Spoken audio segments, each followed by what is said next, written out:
ध्यान से रखूं। तो अध्याय 7 जो है वो मानवीय व्यवहार है।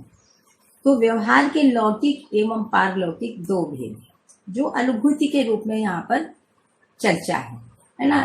अनुभूति का मतलब होता है जो गोल निशान लगा है ना वो अनुभूतियां हैं, और जो 4 बिंदु रखे हुए हैं वो परिभाषाएं हैं। तो अनुभूतियों और परिभाषाओं को यहाँ पर रखा गया है। तो यह अनुभूति के रूप में जो अनुभव हुआ है बाबा जी को मध्य दर्शन शास्त्रिक में जो उनको अनुभव हुआ है उसमें उन्होंने व्यवहार को 2 रूप से कहा है।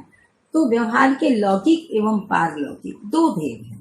अब लौकिक को जब वो जब लौकिक की अनुभूति क्या है, अनुभूति में उन्होंने लौकिकता को कैसे पहचाना है, तो वो कहते हैं कि भ्रमित मानव में कार्य व्यवहार 4 विषयों में ग्रसित रहना पाया गया है। भ्रमित कार्य व्यवहार प्रवृत्ति ही लोक आसक्ति है या लोक व्यवहार है ना, लोक आसक्ति है ना, आसक्ति है। तो विषय चतुष्टय जो है आहार निद्रा भय मैथुन यह लौकिक व्यवहार है। जागृत मानव में ऐषणा त्रय व्यवहार है। इसका तात्पर्य धरती पर व्यवस्था में भागीदारी अनुभव मूलक विधि से जीना आलोकित रहना प्रकाशित करने से है। तो यहाँ पर ये जो स्टार का चिन्ह लगा है ये जो है ये संबंधों का स्पष्टीकरण है ना। तो जो लौकिक व्यवहार में जो विषय और ऐषणा ये जो है इसको लौकिक व्यवहार कहा गया है।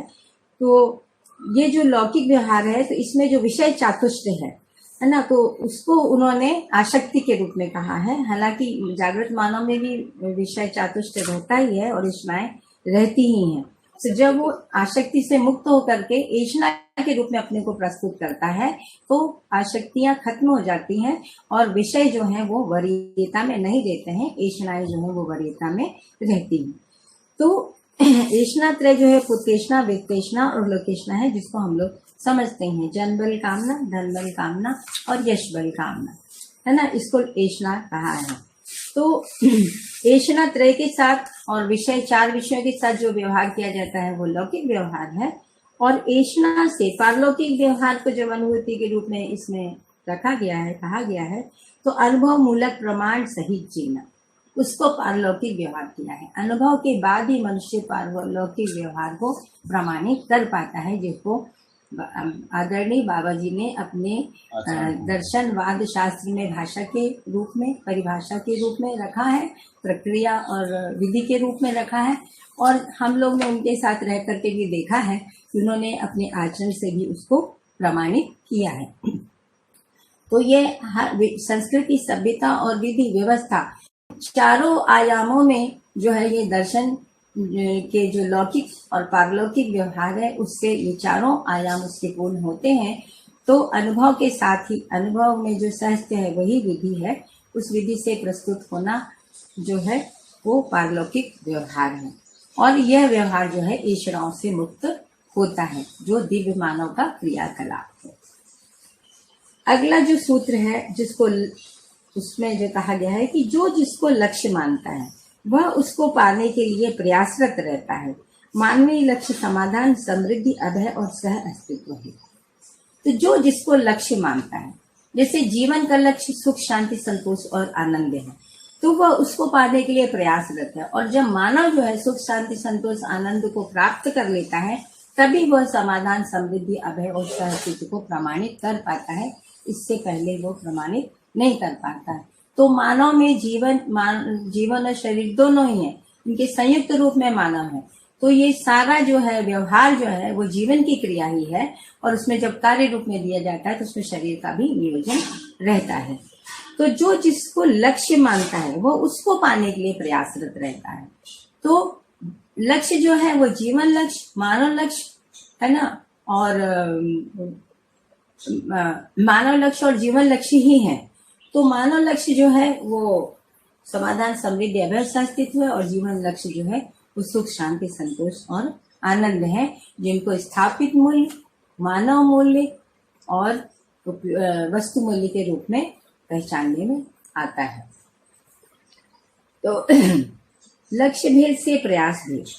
अब यहाँ पे जो अनुभूति कही गई है, जो बाबा ने जिस प्रकार से प्रस्तुत किया है दर्शन में, कि लक्ष्य भेद से प्रयास भेद, प्रयास भेद से प्रगति, प्रगति भेद से फल, फल भेद से प्रभाव, प्रभाव भेद से अनुभव, अनुभव भेद से प्रतिभा, और प्रतिभा भेद से स्वभाव, और स्वभाव भेद से यथार्थ, यथार्थता ही मानव लक्ष्य सहज परंपरा। अब इसमें पूरा क्रम बताया गया है कि कैसे जो है मानव अपने लक्ष्य तक परंपरा बनाने में सफल होता है। तो उन्होंने कहा लक्ष्य भेद से प्रयास भेद है। तो जीवन लक्ष्य को पहचानने के साथ ही समाधान सफल होता है। समाधान सफल होने से समृद्धि, अभय और सहअस्तित्व, ये तीनों सफल होते हैं। तो लक्ष्य भेद के साथ प्रयास भेद, तो जब एक जीवन लक्ष्य सफल हो गया तो उसके साथ उसको प्रमाणित करने के लिए फिर मानव लक्ष्य की ओर गति होती है। तो उसके प्रयास से प्रगति, जो जिस लक्ष्य के लिए हम रहते हैं उस लक्ष्य में ही हमको प्रगति पहचानने में आती है। प्रगति भेद से हमको फल प्राप्त होता है, जिसको पूर्ण फल और न्यून फल के रूप में हम पिछले अध्याय में देख चुके हैं। फल भेद से प्रभाव रहता है, तो पूर्ण फल के रूप में भी प्रभाव मिलता है, न्यून फल के रूप में प्रभाव मिलता है। तो पूर्ण फल यदि मिला है, जागृति में पूर्ण फल ही होता है ना, जागृति से पहले ही न्यून फल हमको रहता है। प्रभाव भेद से अनुभव, मतलब पूर्ण फल का जो प्रभाव है उसी को अनुभव कहा गया है। अनुभव भेद से प्रतिभा, मतलब अनुभव का जब बोध होता है बुद्धि को, तो वो प्रतिभाव के रूप में, निरंतरता के रूप में, वो भाव की निरंतरता के रूप में मानव परंपरा में, मानवीयतापूर्ण आचरण में, व्यवस्था के रूप में, परंपरा के रूप में हमको दिखाई देता है। प्रतिभाव से स्वभाव, मतलब जो उसके अंतर प्रतिभाव बार बार जो निरंतरता में उसको पहचानता है, उससे ही उसके स्वभाव की पहचान होती है, अन्यथा में स्वभाव की पहचान नहीं होती है। निरंतरता के अर्थ में ही स्वभाव की पहचान हो पाती है, जो मानवीय स्वभाव के रूप में मध्य दर्शन में कहा गया है।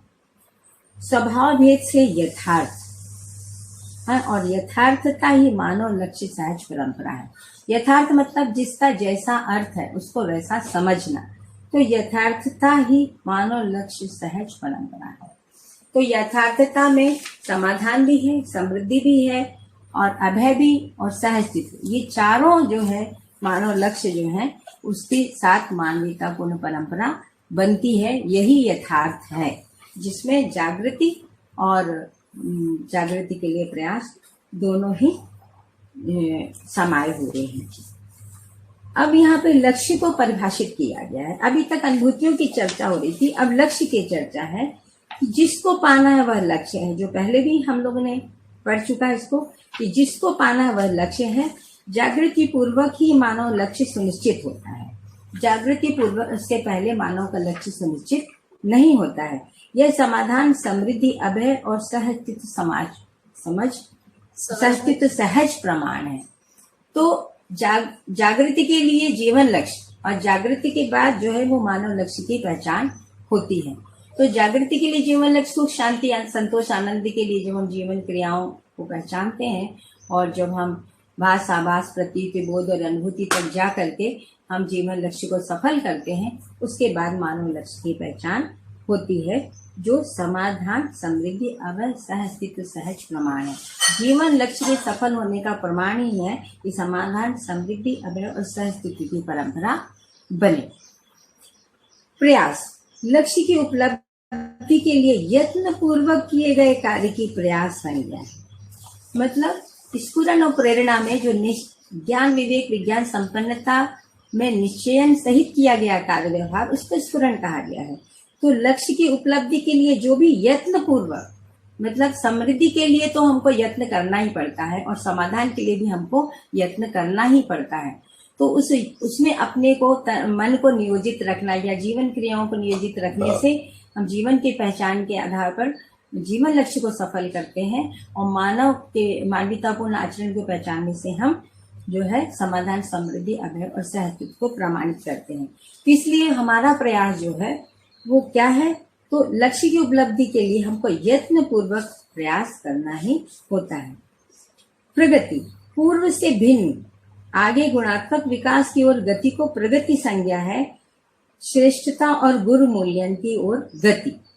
तो पूर्व से भिन्न मतलब अभी जब हम जागृत नहीं थे, अजागृत थे, तो जैसे जागृत हो जाते हैं उसको प्रगति और विकास की संज्ञा कहा गया है। जो श्रेष्ठता से गुरु मूल्यन की ओर गति है, तो श्रेष्ठता देव मानव और दिव्य मानव, तो दिव्य मानव तक जो गति है उसी को प्रगति कहा गया है। फिर फल की परिभाषा कही यहाँ पर उसकी बात की गई है कि जिस अवधि के अनंतर क्रिया प्रणाली बदलती है उस अवधि को फल की संज्ञा है। तो जब क्रिया प्रणाली बदलती है तो उसको पूर्ण फल कहा जाता है, और जब क्रिया प्रणाली बदलने से पहले जो भासाभास के रूप में रहता है उसको न्यून फल हम लोगों ने न्यून फल के रूप में पहचाना है। तो ये जो संक्रमण है, मानव से देव मानव, देव मानव से दिव्य मानव, दिव्य मानव के बाद कोई संक्रमण नहीं है। तो ये जो फल आता है ना, उसी को अवधि के अनंतर जो प्रणाली बदलती है, हमारी कार्य प्रणाली, विचार प्रणाली जो बदलती है, उसी को फल की संज्ञा यहाँ पर कहा गया है।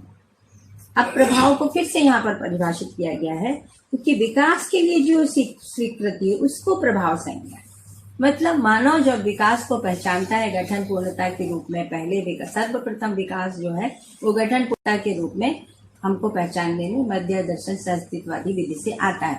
उससे पहले तो हम विकास को समझ भी नहीं पाते हैं, और रचनाओं में जो हमको दिखता है विकास जैसा, उसको हम विकास मान करके भौतिकवादी विधि से अभी तक हम चलते आए हैं। तो जो आदर्शवादी विधि है उसमें मोक्ष को ही विकास माना गया है, इससे कम में कोई विकास वहां पर दिखाई देता नहीं है। तो विकास मध्य दर्शन में जो विकास की बात की गई है वो गठन पूर्णता, गठन पूर्णता के बाद जागृति, जागृति क्रम, जागृति और जागृति पूर्णता, यहाँ तक का जो स्वीकृति है उसको प्रभाव की संज्ञा कहा गया है।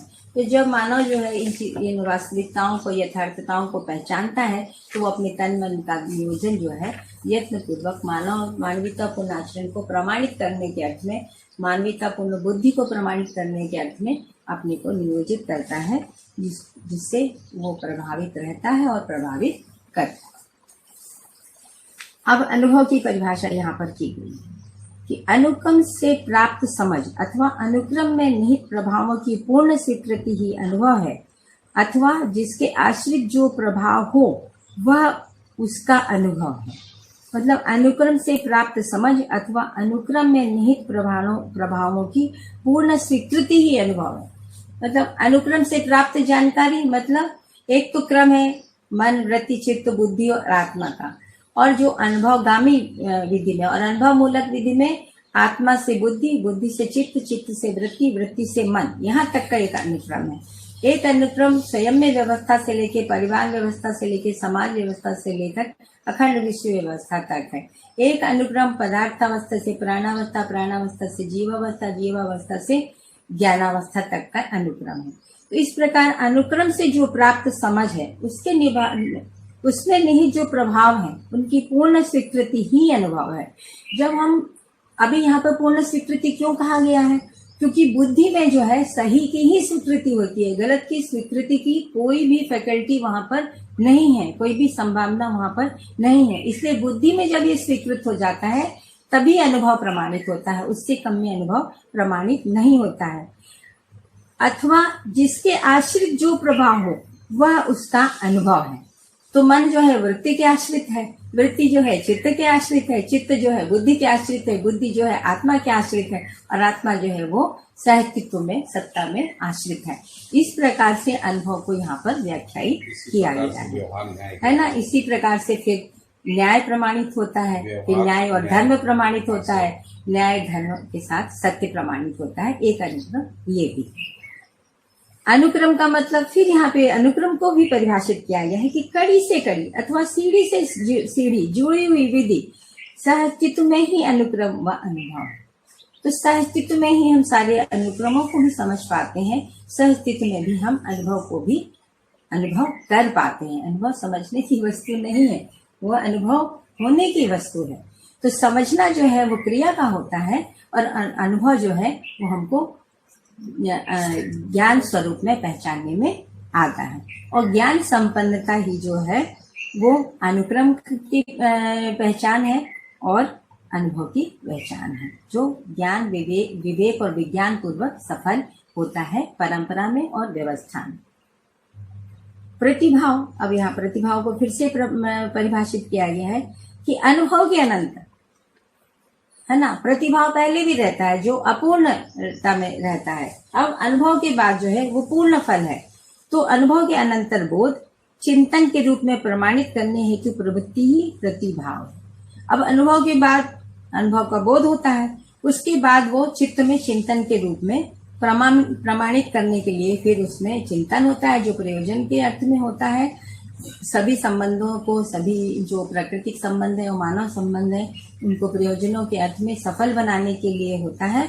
और उसके लिए जो मानवीयतापूर्ण आचरण की प्रवृत्ति फिर हमने निरंतरता के रूप में परिलक्षित होती है, वही प्रतिभाव के रूप में होता है। मतलब भाव की ही फिर प्रधानता रहती है, अभाव वहां पर दिखाई नहीं देता है।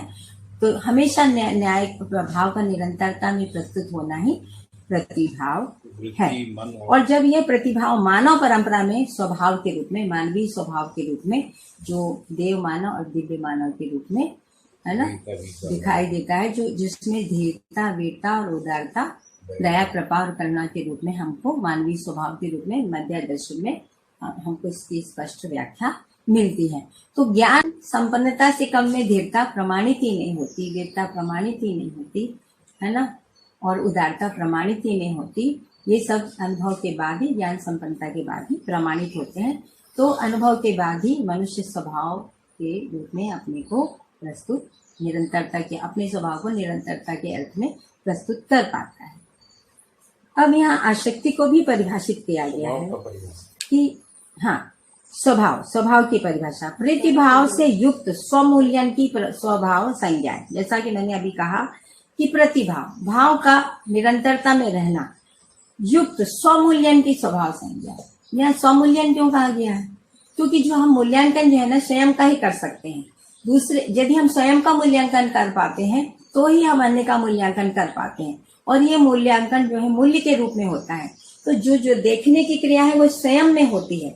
इसलिए यहाँ स्वयं के मूल्यांकन की बात की गई है कि जब हम स्वयं का मूल्यांकन कर पाते हैं कि हम भावपूर्ण स्थिति में प्रस्तुत है या भावपूर्ण प्रस्तुत नहीं हो पा रहे, तो यदि भाव की निरंतरता में हम अपने विचार, कार्य, व्यवहार को देख पाते हैं, तब हम स्वभाव के रूप में वो मानव के आचरण में परिलक्षित होता है। तो प्रतिभाव से युक्त स्वमूल्यन की स्वभाव संज्ञा है। तो इसमें एक सूत्र और मानव व्यवहार दर्शन में पहले ही कहा गया है कि स्वयं का मूल्यांकन कर लो तो फलतः दुखी, प्रताड़ित और दरिद्र नहीं होगे। स्वयं का मूल्यांकन कर लो तो दुखी, प्रताड़ित और दरिद्र नहीं होगे, है ना। तो हम जो है स्वयं का मूल्यांकन करके ही इस दुख से, प्रताड़ना से और दरिद्रता से मुक्त हो सकते हैं। अब यहाँ आसक्ति की बात की गई है, आसक्ति को परिभाषित किया गया है, जिसकी कि पहले भी यहाँ पे लौकिक व्यवहार में आसक्ति की चर्चा की गई थी। निराश अथवा भ्रम की ओर होने वाली या की जाने वाली गलतियों को सही मान लेना, ये आसक्ति है, यही अमानवीयता है। अभी भ्रमित अवस्था में हम लोग जो है ना गलती को सही मान करके ही करते हैं।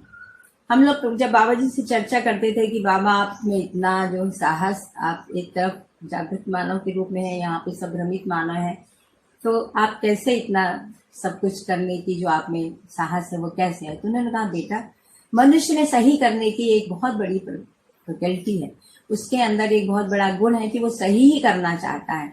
तो वो जब गलती को भी तभी करता है जब वो उस गलती को सही मान लेता है।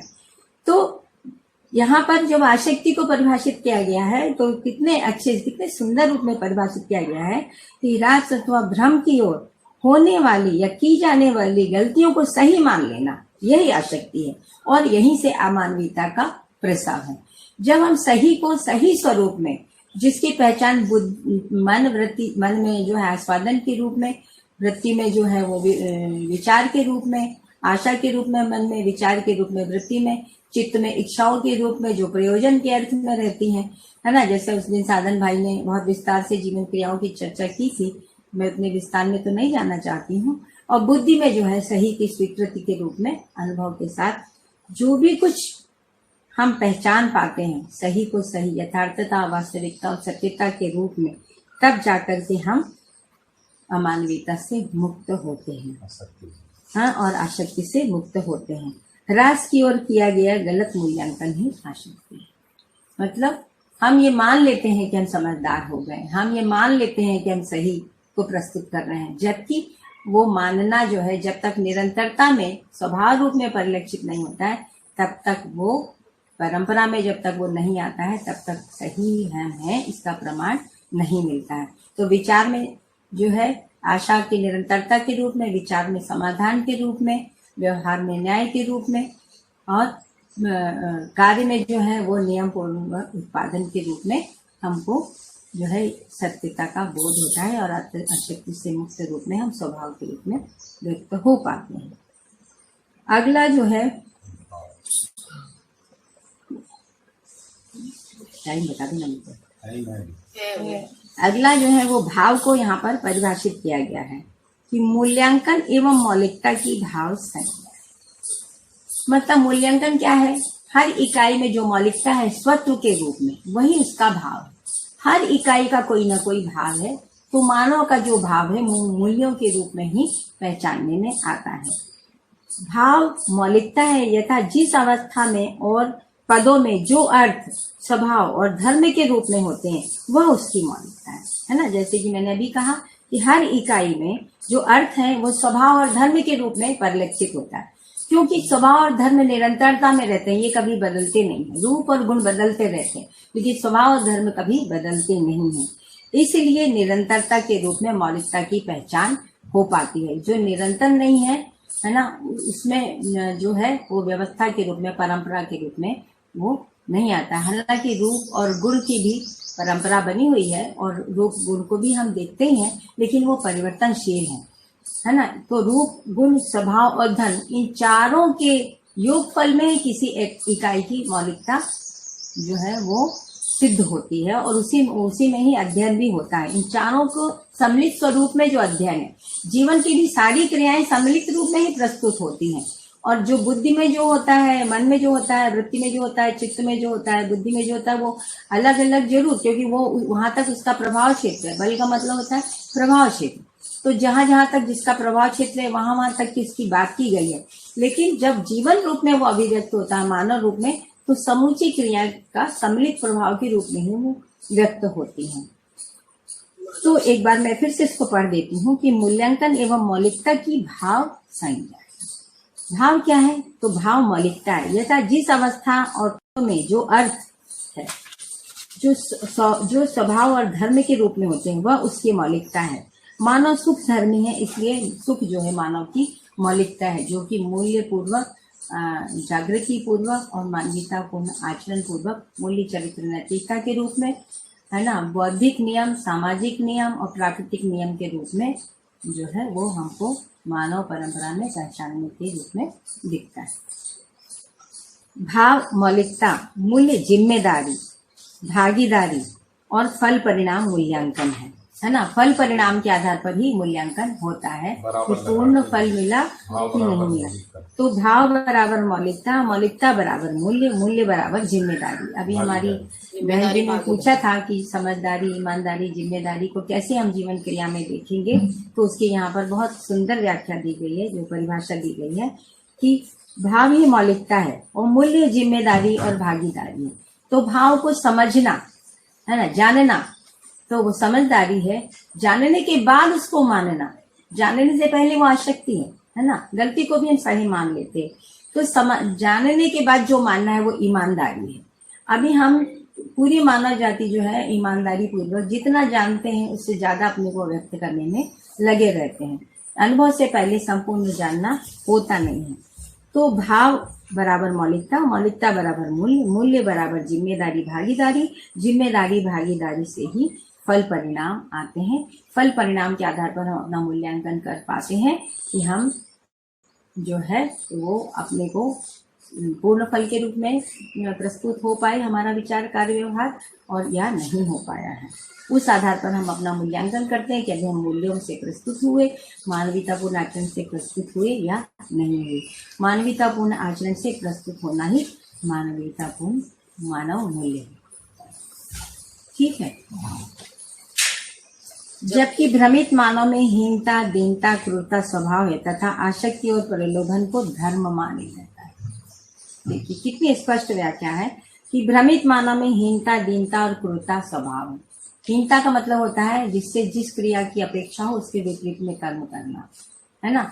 तो ये हीनता है, विश्वासघात की हीनता संज्ञा है, ऐसे इसको कहा गया है। तो मनुष्य से विश्वास की अपेक्षा रहती है, वो विश्वास के विपरीत अपने को प्रस्तुत करता है, क्योंकि विश्वास को वो समझता नहीं। यदि समझ जाएगा तो वो विश्वास पूर्वक ही प्रस्तुत करेगा। हर मानव सही करने का इच्छुक ही है, सही कार्य व्यवहार करने का इच्छुक ही है।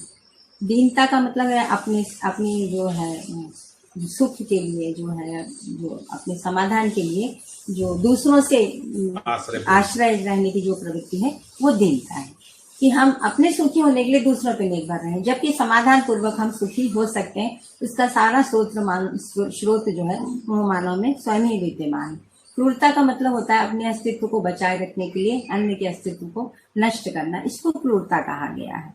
तो हम जो है अपने को, जब तक हम भ्रमित रहते हैं, आसक्ति पूर्वक रहते हैं, तो ना हम अपने अस्तित्व को पहचानते हैं, इसलिए अपने अस्तित्व को भी प्रस्तुत नहीं कर पाते और दूसरे के अस्तित्व में हस्तक्षेप करते ही रहते हैं। और आसक्ति और प्रलोभन को धर्म माने रहते हैं, जबकि धर्म जो है वो सुख के रूप में है। आसक्तियां और प्रलोभन जो है, आसक्ति में विवशता होती है ना, और प्रलोभन भी विवशता ही है, उसको धर्म माने रहते हैं, जबकि धर्म जो है वो सुख के अर्थ में मध्य दर्शन में हमको स्पष्ट रूप से पहचानने में आया। धीरता वीरता उदारता, वो एक लाइन रह गई, कौन सा? धीरता वीरता उदारता दया कृपा करुणा स्वभाव है। अच्छा, ये रह गया क्या? ठीक है, वो तो नहीं, ठीक आगे की अनुभूति। आगे जो इसमें अब ये परिभाषाओं के बाद अनुभूतियों की बात की गई है कि लोक व लोकेश भेद से लक्ष्य। अब यहाँ पर लोक और लोकेश को पहले ही लौकिक व्यवहार को और पारलौकिक व्यवहार को कहा गया। आगे भी इसकी परिभाषाएं आगे दी हुई हैं, उसको हम आगे देख लेंगे। लोक व लोकेश भेद से लक्ष्य, अंतरंग व बहिरंग भेद से यत्न, व्यष्टि एवं समष्टि भेद से प्रयास, ह्रास एवं विकास भेद से प्रगति, न्यून व पूर्ण भेद से फल, सम विषम तथा मध्यस्थ भेद से प्रभाव, इंद्रिय एवं इंद्रियातीत भेद से अनुभव, सहज एवं असहज भेद से प्रतिभाव, विहित एवं अविहित भेद से प्रवृत्ति व आसक्ति तथा उच्च और नीच भेद से भाव की स्थिति मानव में है। जीवन ही लक्ष्य का धारक वाहक है। अब आगे वाली जो अनुभूति है इसमें लोक और लोकेश की को और भी अच्छे रूप से स्पष्ट किया गया है कि परिणामवादी लक्ष्य को लोक और उससे मुक्त को लोकेश की संज्ञा है। तो परिणामवादी लक्ष्य में मतलब जो 4 विषय और 3 ऐषणाएं हैं, है ना, तो इन ऐषणाओं से मुक्ति जो है वो लोकेश है ना। तो परिणामवादी जितने भी फल परिणाम है जो 4 विषय और 4 कार्यक्रमों में है, तो उनको लोक की संज्ञा कही गई है और उससे मुक्त को लोकेश की संज्ञा है ना। ये मन वृत्ति चित्त एवं बुद्धि से किए गए कार्य को अंतरंग तथा शब्द स्पर्श रूप रस गंधेन्द्रियों द्वारा किए गए कार्य को बहिरंग की संज्ञा। ये तो बहुत स्पष्ट ही है, क्योंकि शक्ति का अंतर्नियोजन मतलब मन वृत्ति में अंतर्नियोजित हो, वृत्ति चित्त में अंतर्नियोजित हो, चित्त बुद्धि में अंतर्नियोजित हो, बुद्धि आत्मा में अंतर्नियोजित हो और आत्मा जो है वो सहस्तिक में अनुभूत रहना, ये अंतरंग क्रियाएं हैं, है ना। और बहिरंग क्रियाएं जो हैं, जब यही जो समझ है वो जब शब्द स्पर्श रूप रस गंधेन्द्रिय द्वारा कार्य के रूप में प्रमाणित होती है, तब उसको बहिरंग क्रियाकलाप बोलते हैं। इकाईत्व को व्यष्टि तथा संपूर्ण को समष्टि के रूप में पहचाना गया है। एक इकाई जो है वो स्वयं व्यवस्था है और समग्र व्यवस्था में भागीदार है। तो समग्र व्यवस्था जो है वो समष्टि है और इकाई के रूप में जो व्यवस्था है वो व्यष्टि है। अवनति की ओर ह्रास और उन्नति की ओर विकास है। तो जो है भ्रमित आसक्ति में ह्रास है और आसक्ति से मुक्त स्थिति में विकास है।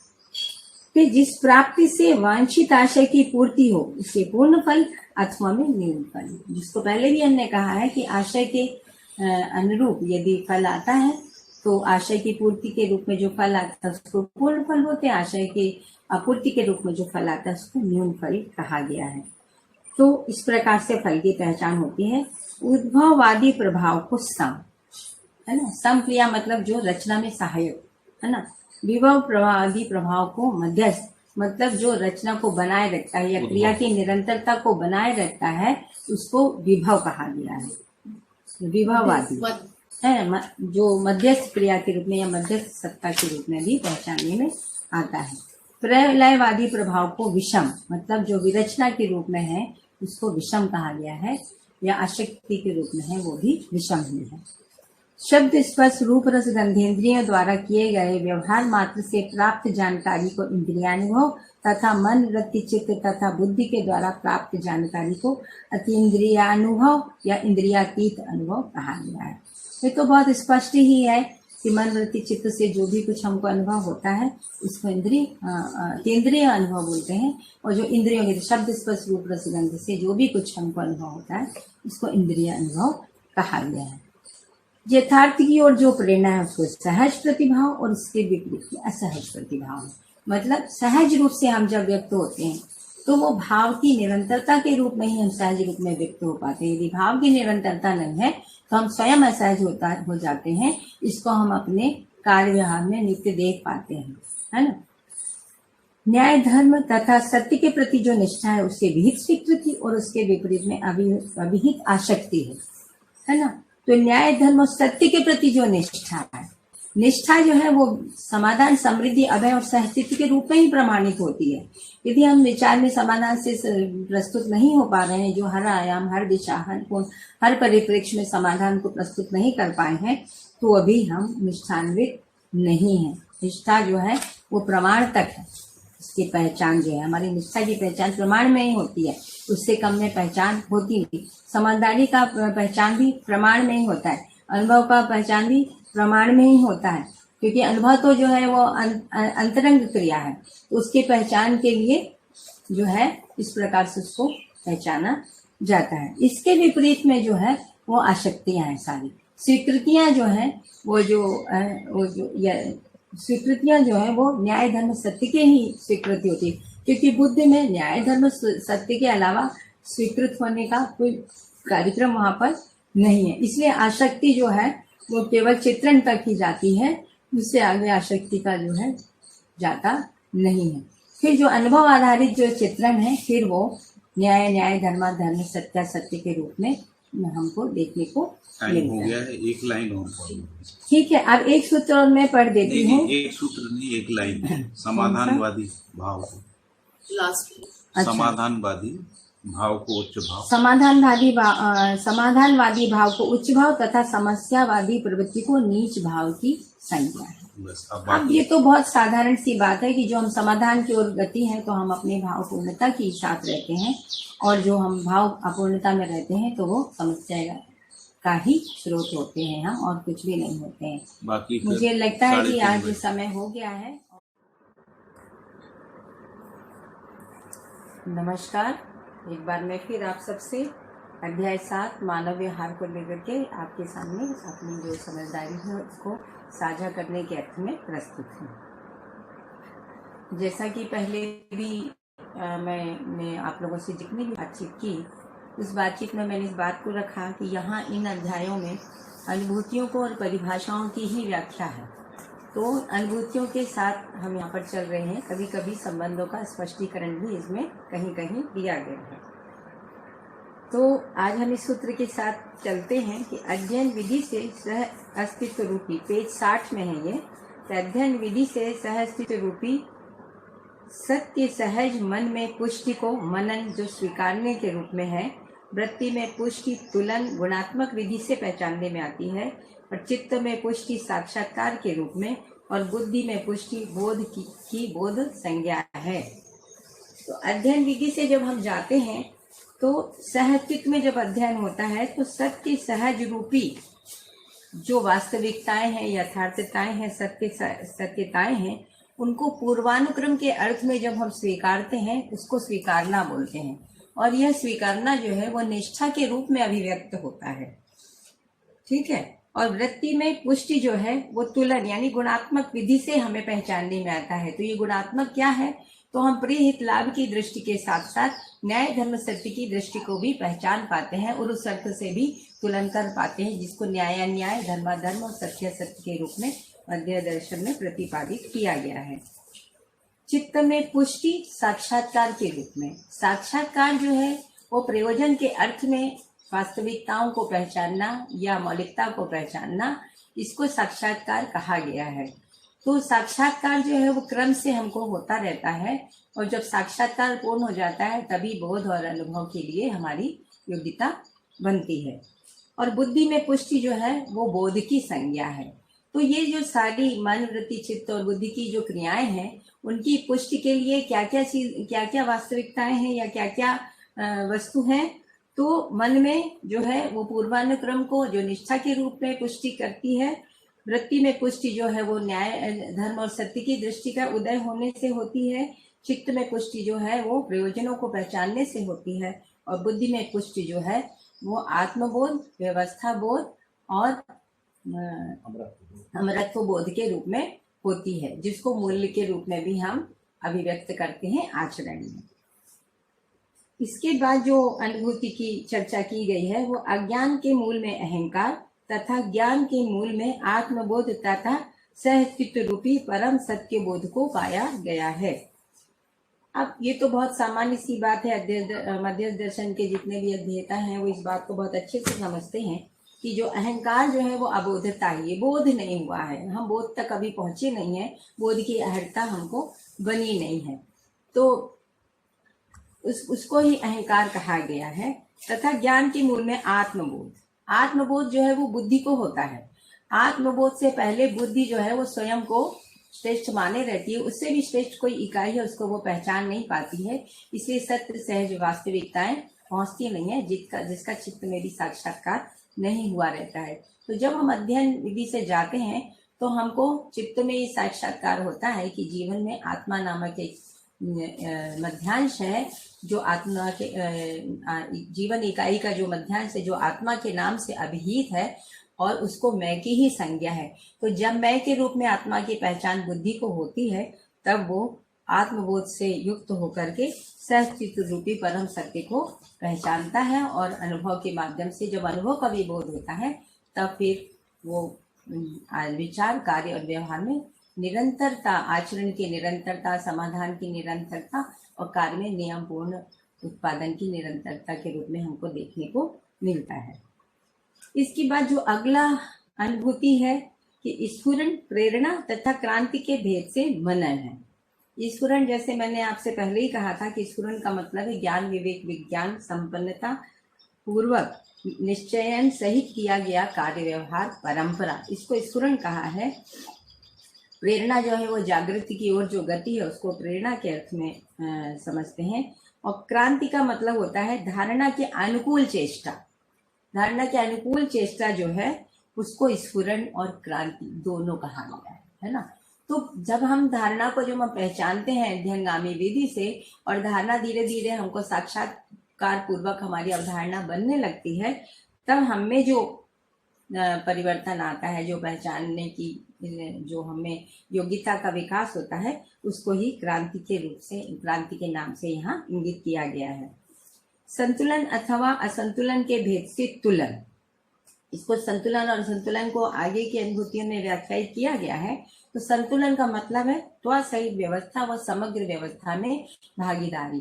त्वचा सहित व्यवस्था में ही संतुलन प्रमाणित होता है और समग्र व्यवस्था में भागीदारी प्रमाणित होती है। और जब व्यवस्था सहित व्यवस्था में हर इकाई है, मानव को छोड़ करके, मानव इसलिए व्यवस्था में नहीं रह पाता क्योंकि वो स्वयं को जीवन के रूप में पहचान नहीं पाता है।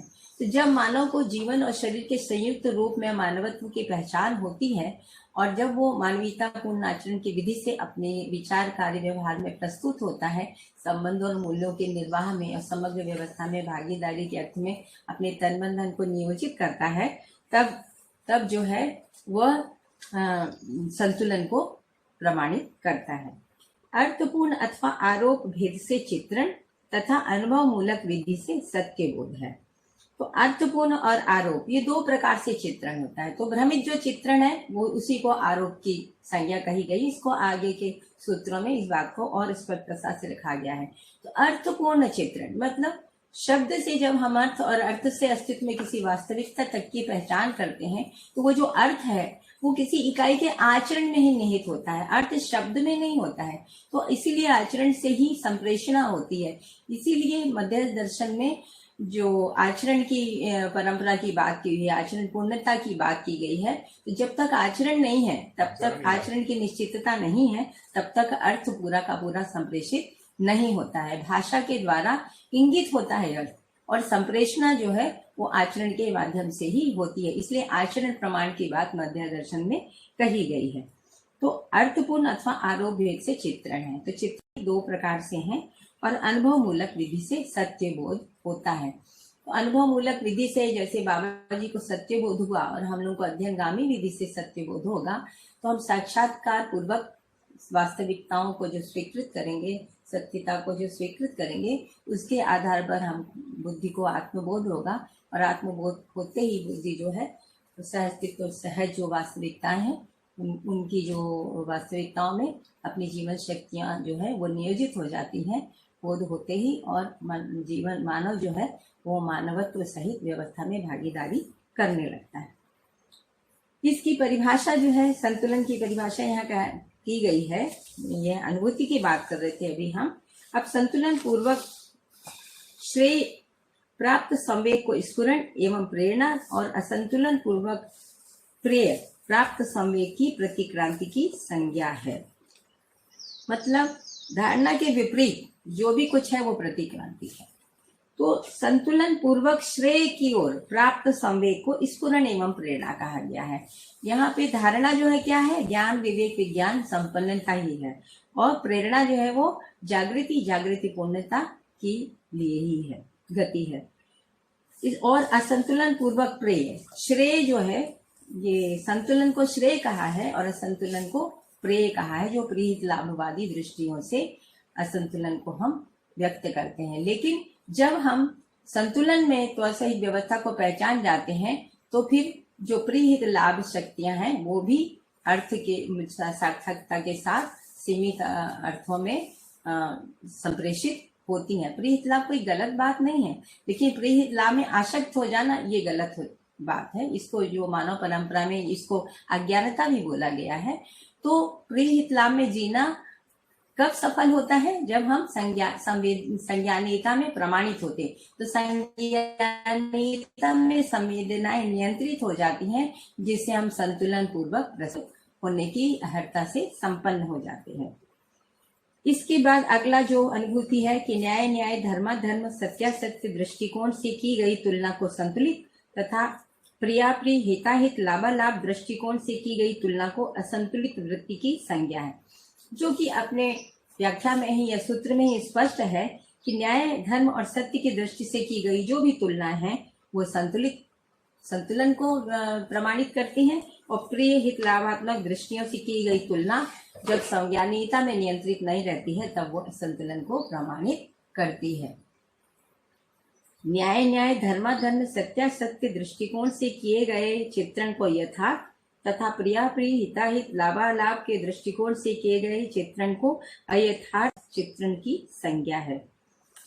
अब यहाँ पे यथार्थ और अयथार्थ के भेद से चित्रण को बताया गया है। तो यथार्थ क्या है कि मानव जीवन का जो मौलिकता है वो न्याय धर्म सत्य में ही व्यक्त होता है। संतुलन जो है न्याय धर्म सत्य पूर्वक है। प्रकृति में नियम नियंत्रण संतुलन जो है वो नियम के रूप में संतुलित रहता है, व्यवस्था के रूप में वो अपने संतुलन को प्रमाणित करता है। मानव में जो संतुलन है वो न्याय धर्म और सत्य के साथ ही प्रमाणित होता है।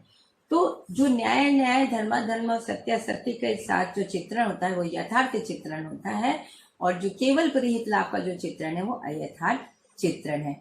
तो यथार्थ चित्रण में प्रीहित लाभ की जो सीमितता है और जो उसकी भूमिका है वो जो सीमित अर्थों में ही है, जो शरीर के अर्थ में है, वो हमको स्पष्ट हो जाती है।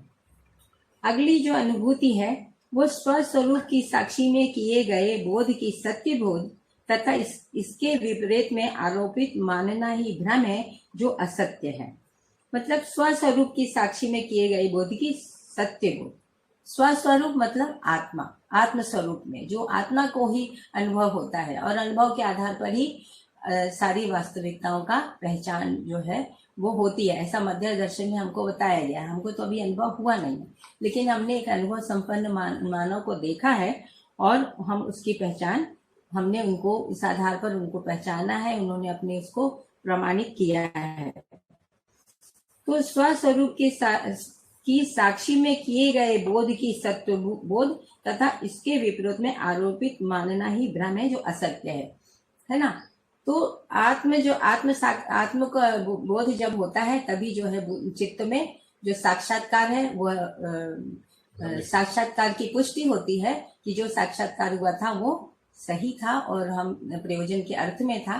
तब जाकर के वृत्ति में समाधान और मन में आस्वादन जो है वो मूल्य मूलक और लक्ष्य मूलक की ओर गति करता है। ये सत्य बोध जो है वो स्वस्वरूप के साक्षी में ही हो पाता है। जैसे अधिष्ठान की साक्षी में भी कहा गया है कि अध्ययन जो है वो अधिष्ठान की साक्षी में ही किया जाता है। आत्मबोध रहित बुद्धि की अहंकार संज्ञा, फिर से वो बात यहाँ पर आ गई कि आत्मबोध रहित बुद्धि की अहंकार संज्ञा है।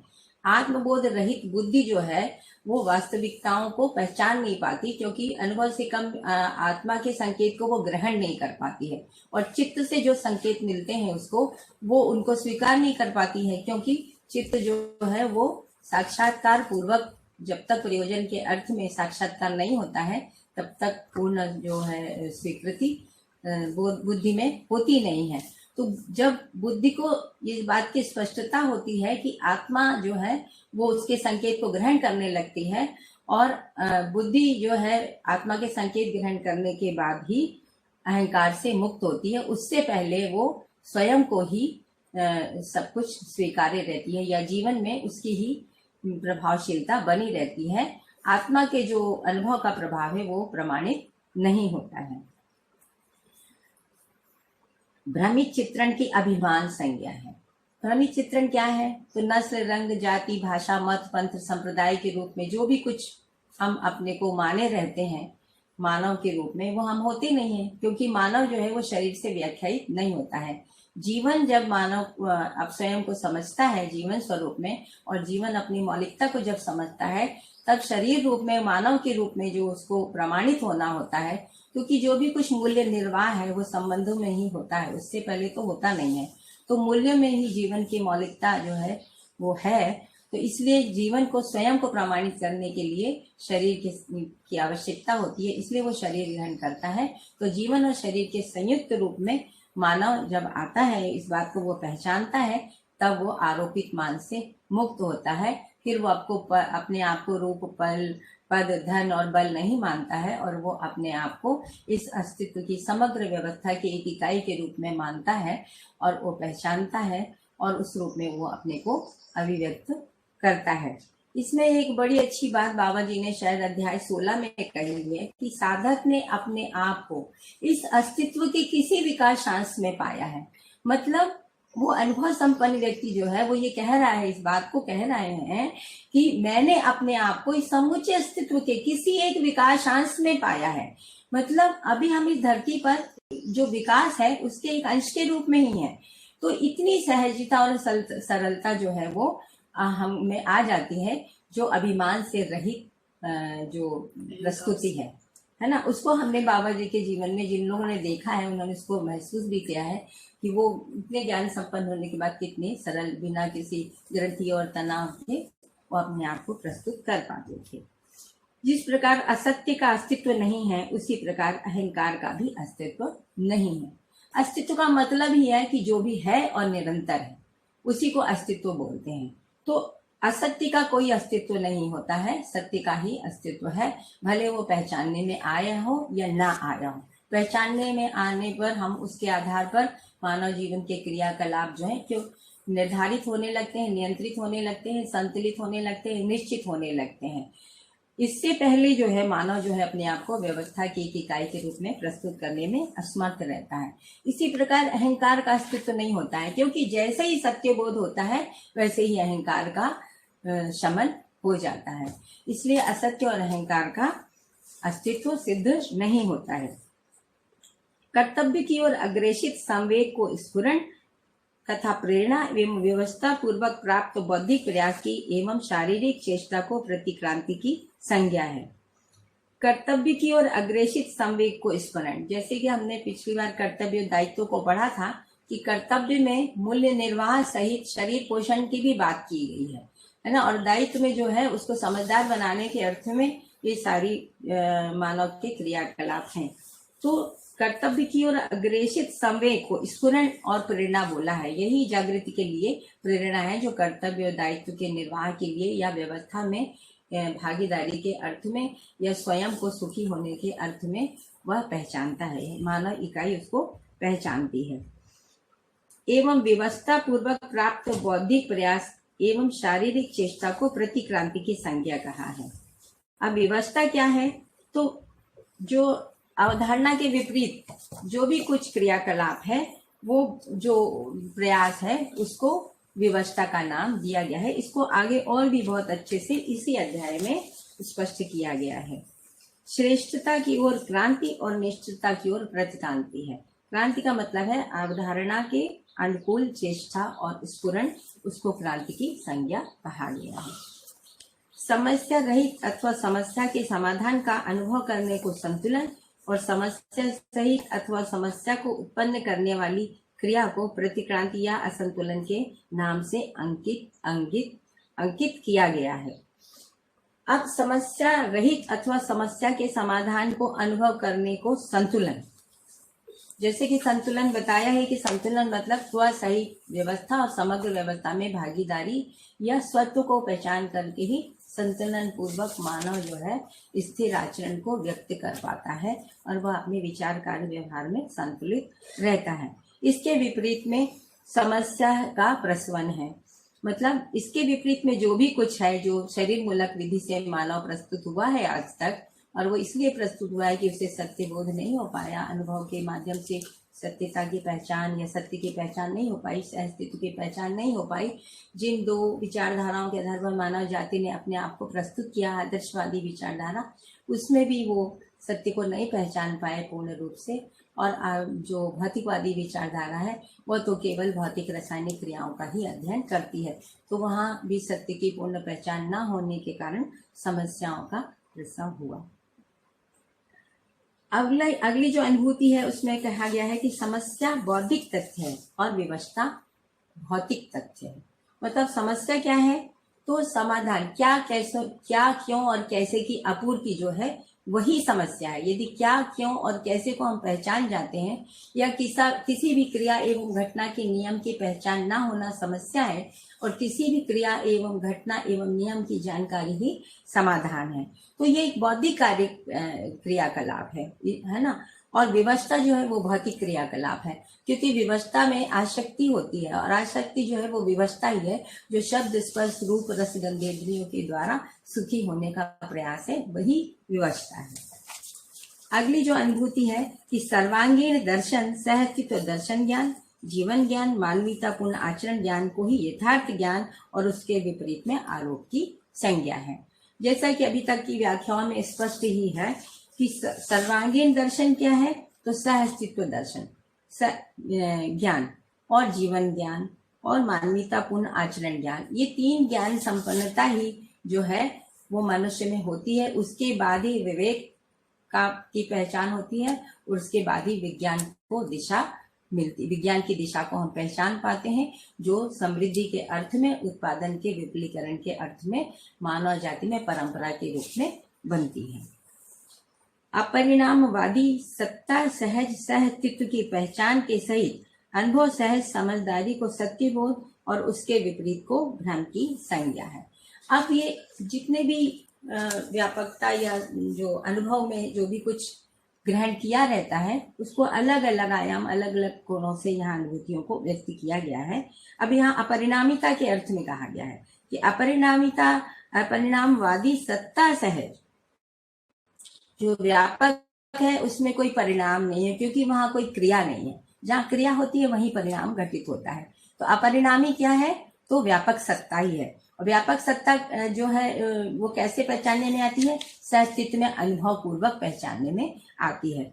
तो इसलिए अपरिणामवादी सत्ता सहज अस्तित्व की पहचान के सहित अनुभव सहज समझदारी जो ज्ञान, विवेक, विज्ञान संपन्नता है, वो सत्यबोध की संज्ञा से पहचाना जाता है, और इसके विपरीत जो भी कुछ है वो सब भ्रम के रूप में गण्य है।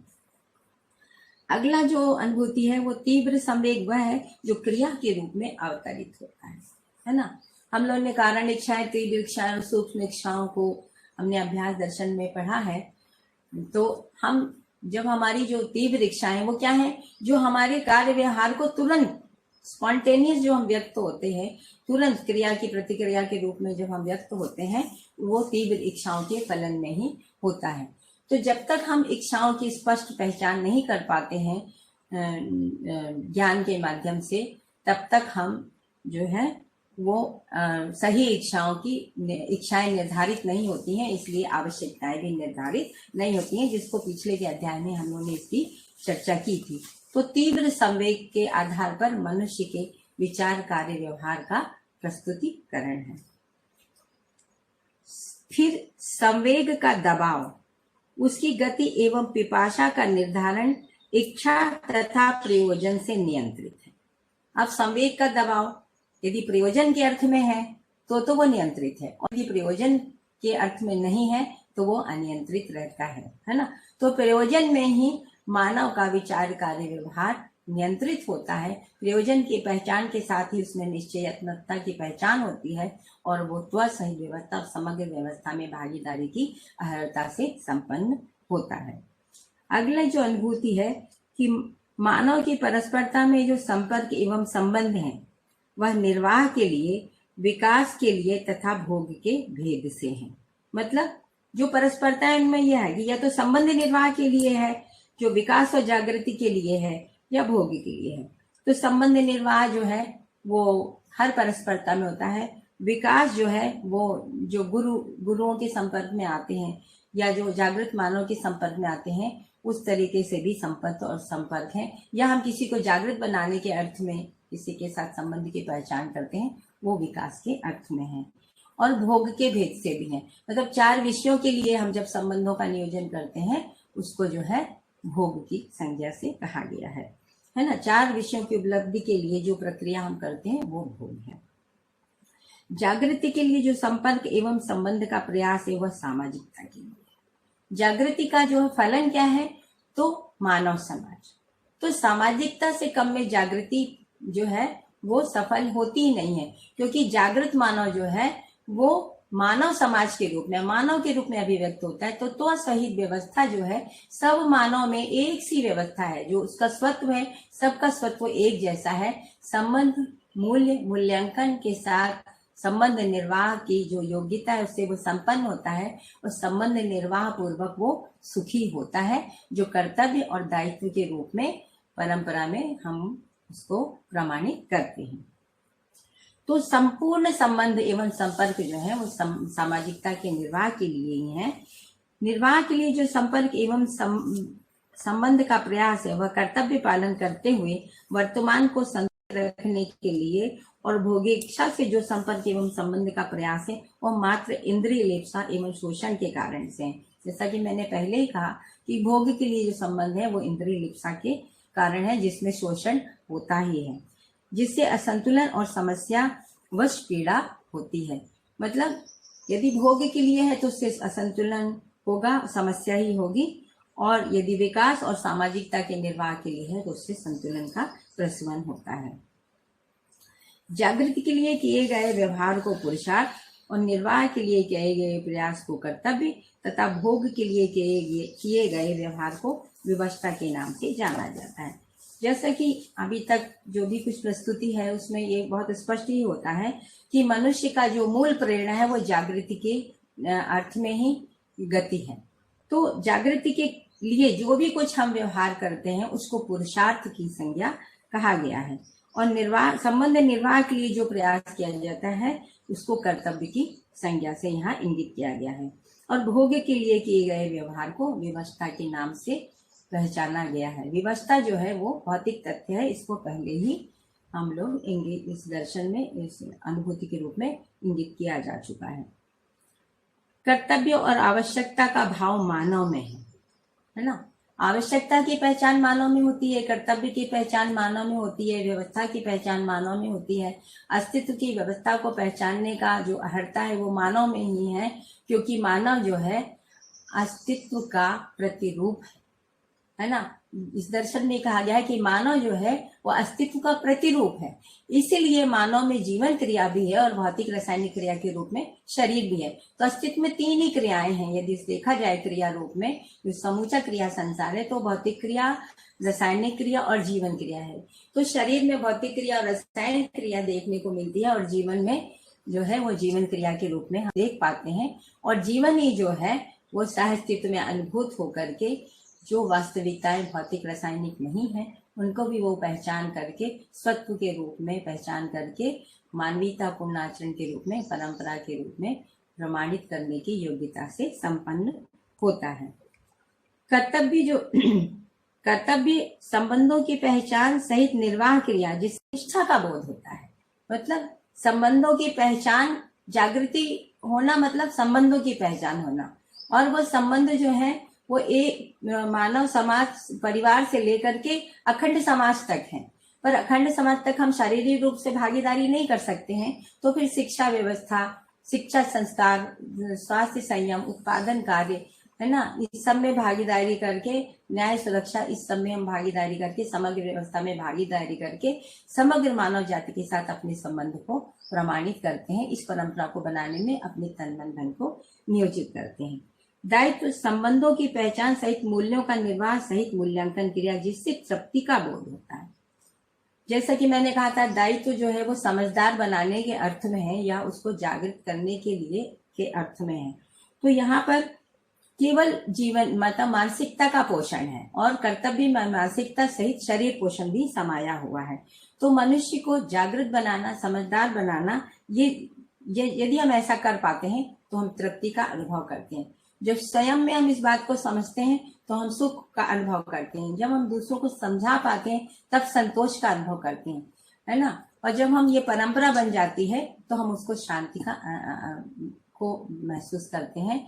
और जब वो अखंड समाज के रूप में अवतरित हो जाती है तो हम आनंद का अनुभव करते हैं, या सुख, शांति, संतोष, आनंद इस प्रकार से प्रमाणित होता है, जो अनुभव की में जीवन के लक्ष्य के रूप में पहचानने में आता है। कर्तव्य की पूर्ति है, भोग रूपी आवश्यकता की पूर्ति नहीं है।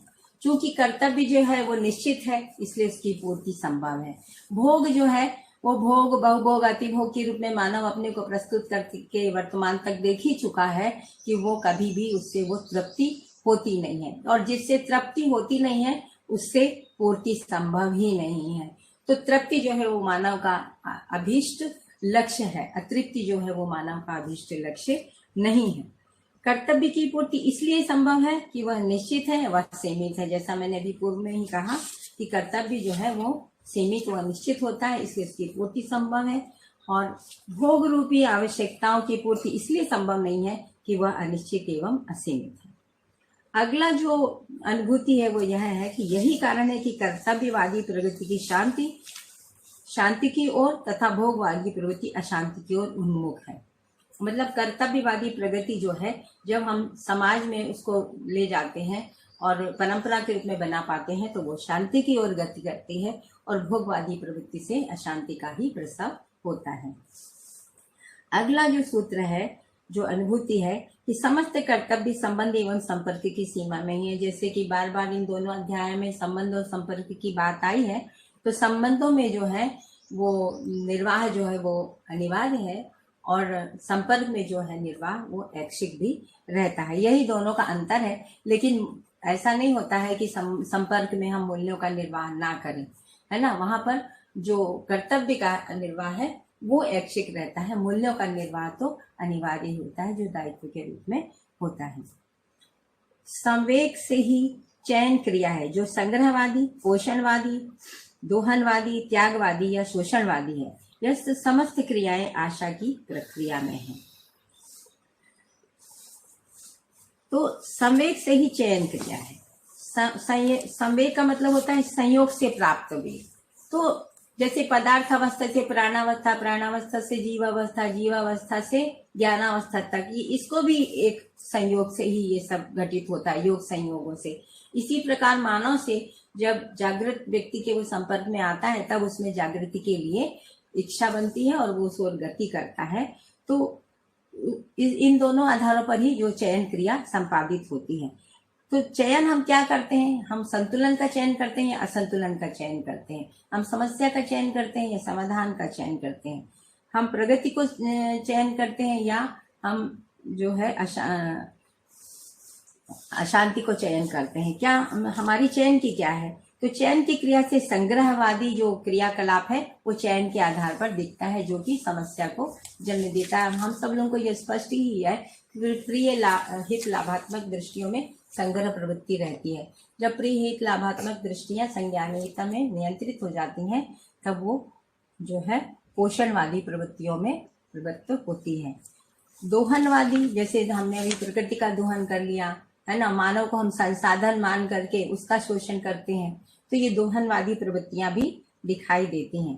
त्यागवादी या शोषणवादी, तो त्यागवादी, त्याग किसका करना है? अभी ये बोला है कि मतलब शरीर का त्याग करो, अब ये सुविधाओं का त्याग करो जो आदर्शवाद में कहा गया है ना। और भौतिकवाद में शोषण को ही अनिवार्य माना गया है क्योंकि इससे कम में भोग संभव नहीं है, सबको भोग उपलब्ध हो भी नहीं सकता, ऐसा भौतिकवादी विचार से हमको इंगित होता है।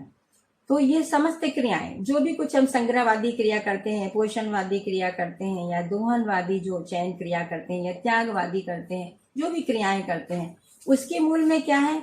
आशा है। आशा क्या है? सुखपूर्वक जीने की। तो मनुष्य की जो अभीष्ट इच्छा है वो सुखपूर्वक जीना है, लेकिन सुख के मूल स्रोत को जब तक वो नहीं पहचानता है या जो सुख की यथार्थता को, यथार्थ स्रोतों को, वास्तविकताओं को, सत्यताओं को वो नहीं पहचानता है, तब तक वह भ्रमित या आरोपित चित्रण के साथ चलता है, जो कि संग्रहवादी, दोहनवादी और शोषणवादी होती है। और जब वह इसको पहचानता है संतुलन को, तो फिर चयन जो है वो पोषणवादी हो जाता है और जो मूल्य मूलक विधि से व्यवस्था में मानव को प्रस्तुत करने की योग्यता से संपन्न करता है। कर्तव्य की पूर्ति के बिना मानव का जीवन सफल नहीं है, क्योंकि जागृत मानव कर्तव्य की पूर्ति करेगा नहीं करेगा ऐसा संभव ही नहीं है। तो कर्तव्य की आपूर्ति कहाँ होती है? भ्रमात्मक क्रियाकलाप में ही। तो यहाँ पर जागृति और भ्रम दोनों के अर्थ में जो है वास्तविकताओं को इंगित करने की, अनुभूतियों के अर्थ में व्याख्या की गई है। तो कर्तव्य की पूर्ति के बिना मानव का जीवन सफल नहीं है। यहाँ पे क्यों कहा गया है? क्योंकि कर्तव्य जो है वो पोषण का भाग है, तो समाधान के साथ समृद्धि भी होना जरूरी है। यदि समृद्धि नहीं होगी तो मानव जो है समाज गति में अपने को न्याय के अर्थ में प्रस्तुत नहीं कर पाएगा। इसलिए कर्तव्य की पूर्ति जो है उससे ही मानव का जीवन सफल होता है। भौतिक समृद्धि तथा बौद्धिक समाधान से परिपूर्ण जीवन ही सफल जीवन है। मतलब एक जगह कहीं ये सूत्र भी था, पहले मुझे याद तो नहीं है कि शायद हम लोग ने जो पुरानी परिभाषा संहिता थी उसमें देखा था कि भौतिक समृद्धि और बौद्धिक समाधान से ही स्वर्गीयता है, ऐसा भी था। तो जब भौतिक समृद्धि और बौद्धिक समाधान दोनों मानव जीवन पहचान लेता है और उस अर्थ में वो अपने को नियोजित करता है जो परिवार में प्रमाणित होता है परंपरा के रूप में, तब जाकर के मानव जीवन सफल होता है। उससे कम में मानव जीवन सफल नहीं होता है। आवश्यकता से अधिक उत्पादन तथा सह अस्तित्व में ही भौतिक समृद्धि है तथा अस्तित्व में अनुभव स्वयं निर्भरता एवं बौद्धिक समाधान। अब यहाँ पे भौतिक समृद्धि को और बौद्धिक समाधान को अनुभूति के रूप में व्याख्यायित किया गया है कि आवश्यकता से अधिक उत्पादन तथा सह अस्तित्व में ही भौतिक समृद्धि है। आवश्यकता से अधिक उत्पादन को ही भौतिक समृद्धि के रूप में पहचाना गया है मध्य दर्शन में, और सह अस्तित्व में अनुभव स्वयं निर्भरता एवं बौद्धिक समाधान है। निर्भरता ही, निर्भ्रम, जब हम पूर्ण तरीके से जड़ क्रिया और चैतन्य क्रिया, भौतिक रासायनिक क्रिया और जीवन क्रिया के रूप में स्पष्ट हो जाते हैं, प्रयोजनों के अर्थ में इकाइयों और व्यवस्था को पहचानने लगते हैं और उनमें भागीदारी करने लगते हैं, तब बौद्धिक समाधान प्रमाणित होता है। अगला जो सूत्र है कि विज्ञान एवं विवेक का समन्वित अध्ययन तथा कर्माभ्यास ही निर्भरता सहज प्रमाण है। तो विज्ञान एवं विवेक का समन्वित अध्ययन और कर्माभ्यास, तो कर्माभ्यास से जो यहाँ पर आशा है वह है उत्पादन और प्रमाणीकरण कार्य में निपुणता, कुशलता का उपार्जन और भौतिक समृद्धि सहज उपार्जन ही कर्माभ्यास है। तो कर्माभ्यास का मतलब निपुणता और कुशलता का उपार्जन करना और भौतिक समृद्धि को प्रमाणित करना, ये जो है कर्माभ्यास है। और ये कैसे होता है? तो विज्ञान एवं विवेक का समन्वित, तो विवेक सम्मत विज्ञान और विज्ञान सम्मत विवेक, ये दोनों मिलकर के ही इस पूरे कार्यक्रम को सफल बनाते हैं। और इन दोनों के अध्ययन से ही हमको इसकी स्पष्टता होती है। किसकी स्पष्टता होती है? तो विज्ञान की, विवेक की और कर्माभ्यास की, जो निर्भ्रमता सहज प्रमाण के रूप में हमको उपलब्ध होता है।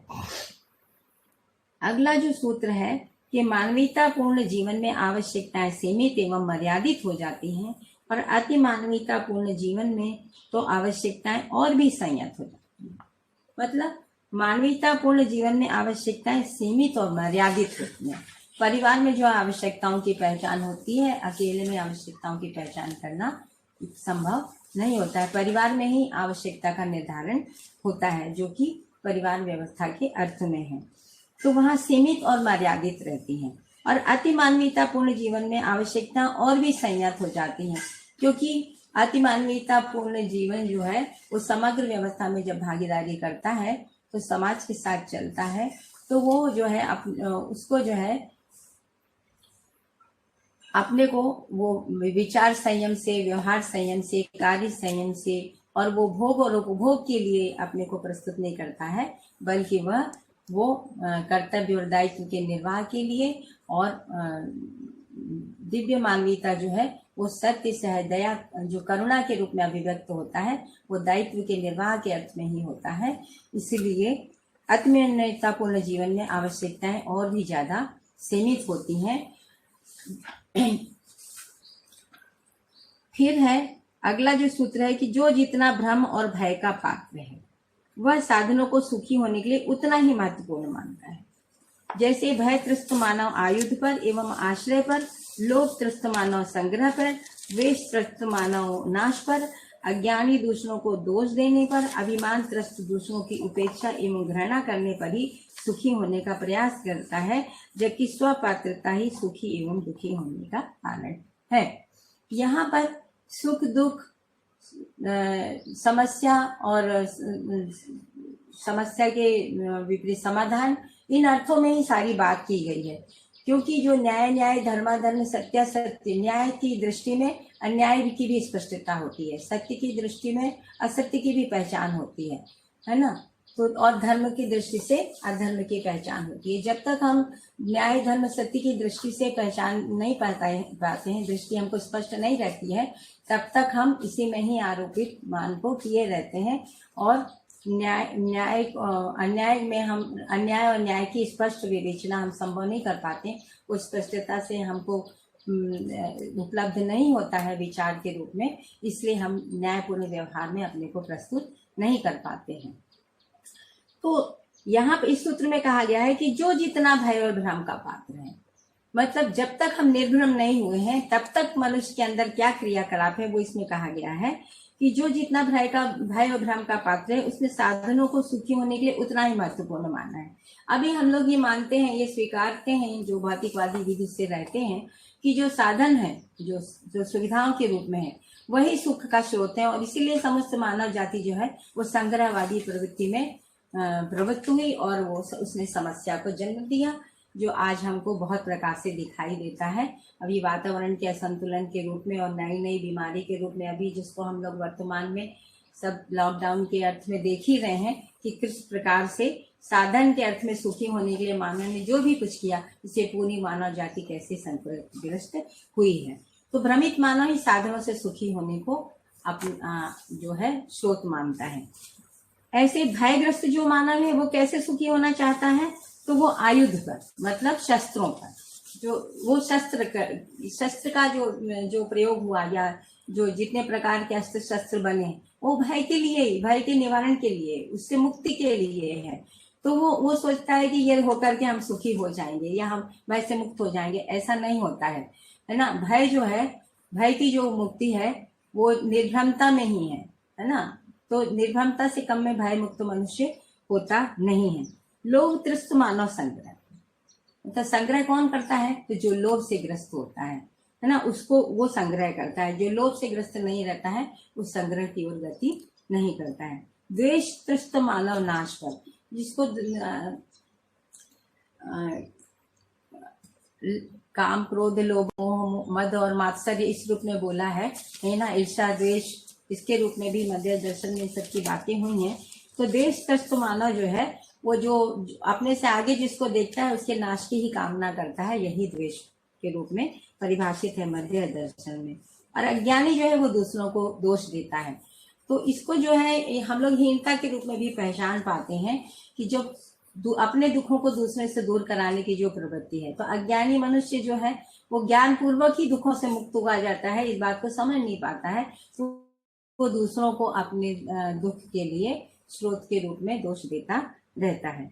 अभिमान त्रस्त दूसरों की उपेक्षा एवं घृणा करने पर ही सुखी होने का प्रयास करता है। अभिमान त्रस्त मनुष्य, जिसने अपने को अपनी मौलिकता को नहीं पहचाना है, वो अभिमान से ग्रस्त रहता है।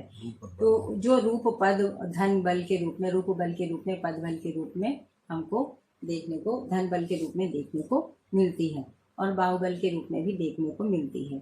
तो अभिमान त्रस्त मानव जो है वो घृणा करने पर और उपेक्षा करने पर ही सुखी होता है।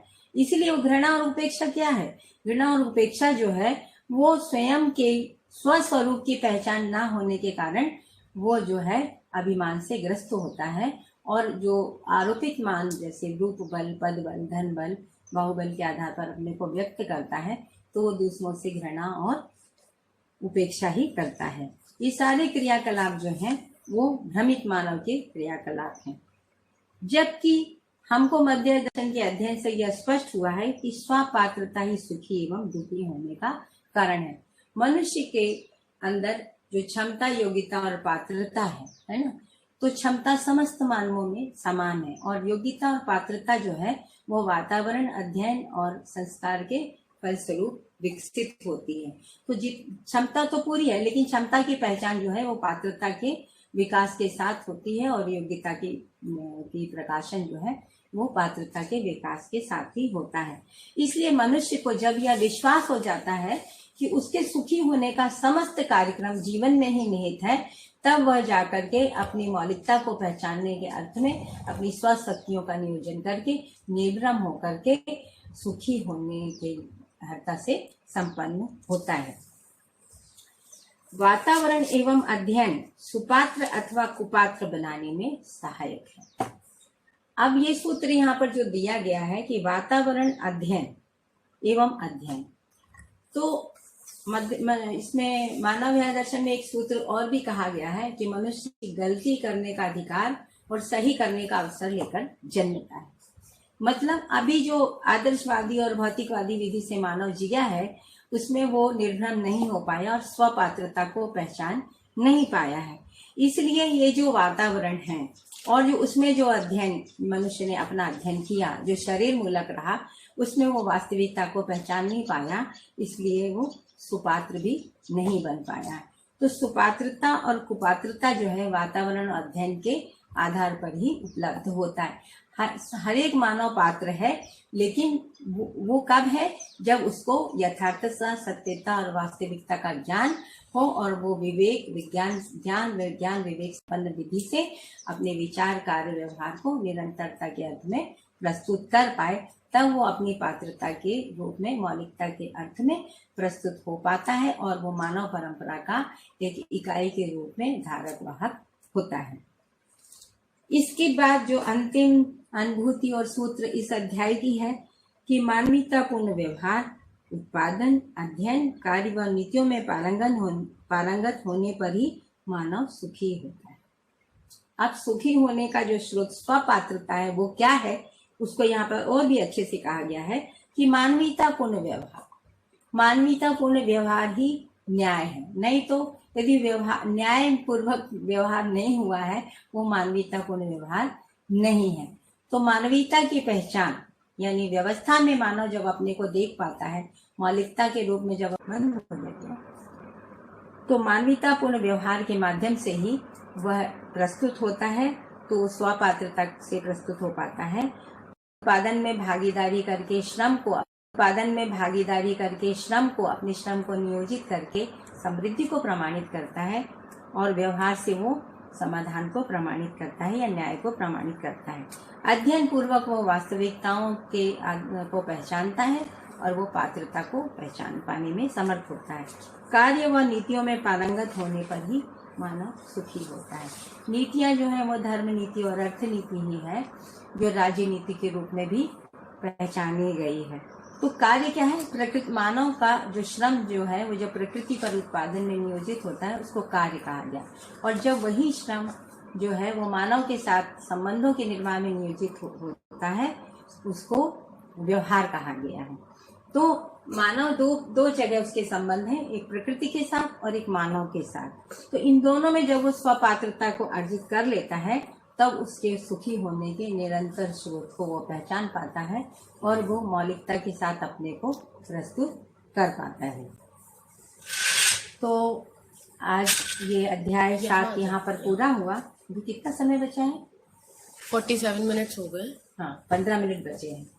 तो इसमें राकेश भाई का एक हमारे से अनुरोध था, उन्होंने लिखा भी है इस प्रश्न को कि कर्म का जो है जो सिद्धांत है वो पूर्व के जो हमारे शास्त्र हैं, जो वेदों में और जो हमारे ग्रंथों में, उपनिषदों में और बौद्ध में या जैन मत में जिस प्रकार से व्याख्या किए गए हैं उसका तुलनात्मक वो व्याख्या चाहते थे। तो मैंने तो बहुत परंपरा का अध्ययन नहीं किया है, मैंने केवल मध्य दर्शन का अध्ययन किया है। परंपरा का थोड़ा बहुत ज्ञान पाठक जी के माध्यम से मुझको है, तो मैं सोचती हूँ कि मैं उसके लिए पात्र व्यक्ति नहीं हूँ। तो पाठक जी यहाँ हैं और अब आगे की जो प्रस्तुति है उसको पाठक जी संक्षेप में रखेंगे क्योंकि समय हमारे पास थोड़ा कम है।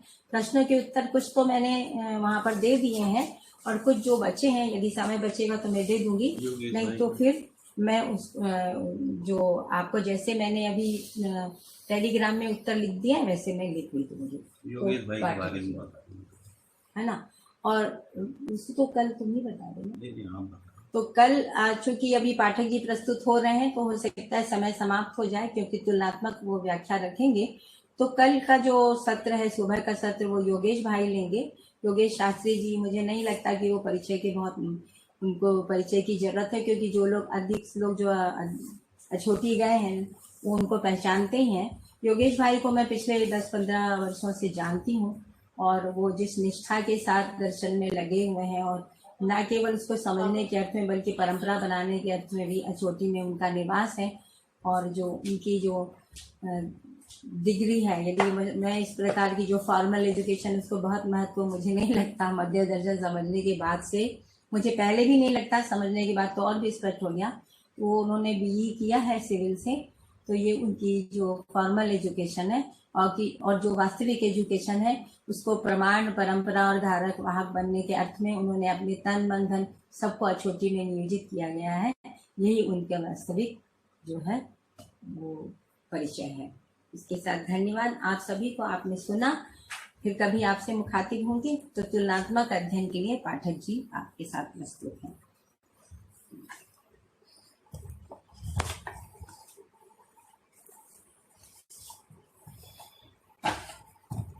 ठीक है, तो सभी को नमस्कार।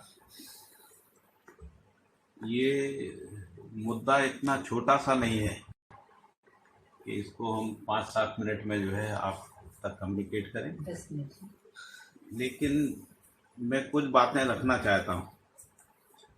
एक तो पूरी जो वैदांतिक परंपरा है उसमें कर्म और फल को व्यक्तिवादी तरीके से देखा गया है।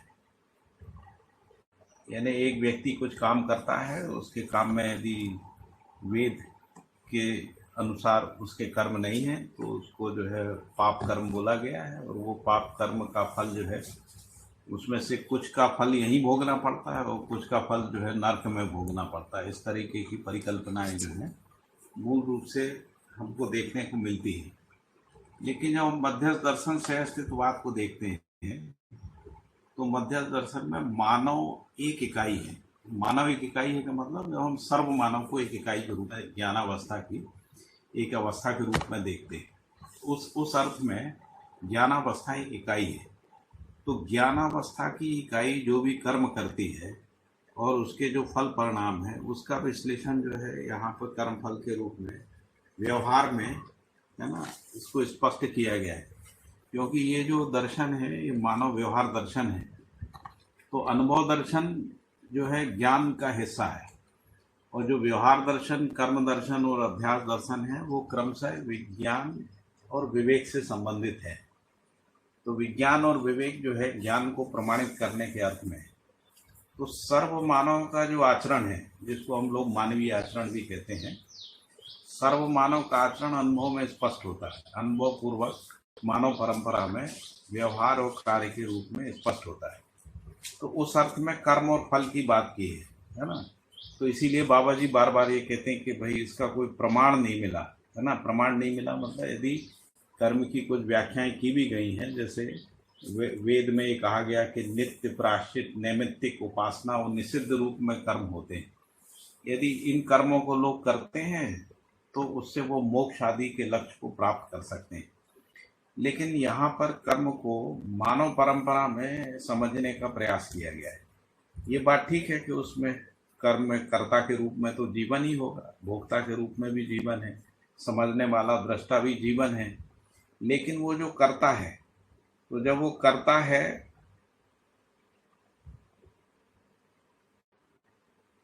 तो क्या करता है? तो एक वो व्यवहार करता है और दूसरा वो कार्य करता है।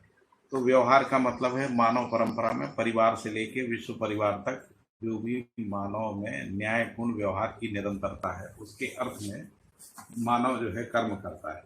दूसरी बात ये कही गई कि जो मानव समृद्धि के लिए करता है, परिवार सहज उत्पादन से लेके विश्व परिवार तक समृद्धि की निरंतरता को बनाए रखने के अर्थ में। तो ये जो मानवीय आचरण के आधार पे जो कर्म है उसकी जो व्याख्या है वो इस अध्याय 6 में कर्म फल के रूप में दी गई है।